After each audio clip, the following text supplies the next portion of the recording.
up to 15¼ inches in length here on these Royal Crown Derby Blue Aves platters that we're listing. This is the third in the series, finely decorated in the Blue Aves decorative pattern of Royal Crown Derby.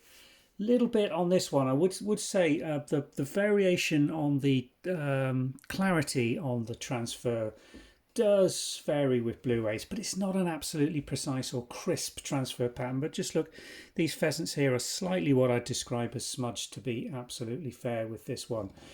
But excluding that, this is a large platter, and to buy new you would be looking in excess of £600 now from Royal Crown Derby. I don't think they actually make it in this size currently, but over the long period of production it's been produced in a variety of different sizes. And I say we've got a graduated set that we're listing individually because we think they're more likely to go to the replacement market singly rather than as a set due to the cost of these things. So let's have a look at this one. Nice surface, absolutely clean. Look at that glaze reflection, not a knife mark on it, absolutely pristine. Good gilt all around the irregular scallop trim. If I transfer it over, we've got a green Ormston Road Royal Crown Derby crown and double D markings, made in England. The date stamp on here is a little bit smudged again. You can see that this hasn't been transfer printed on particularly evenly.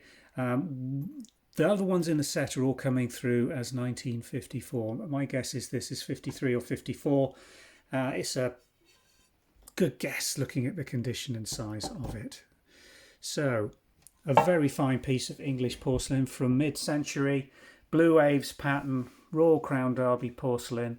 One of 4 we're currently listing in this graduated set, together with quite a bit of other flatware, dinnerware and serveware in Blue Aves, which is very difficult to find these days. It's increasingly rare, and the new stuff's very, very expensive but still in production. So do have a look on the Royal Crown Derby website, searching Blue Aves. You can see exactly what I am referring to when it comes to the prices of the new porcelain. Thanks for watching.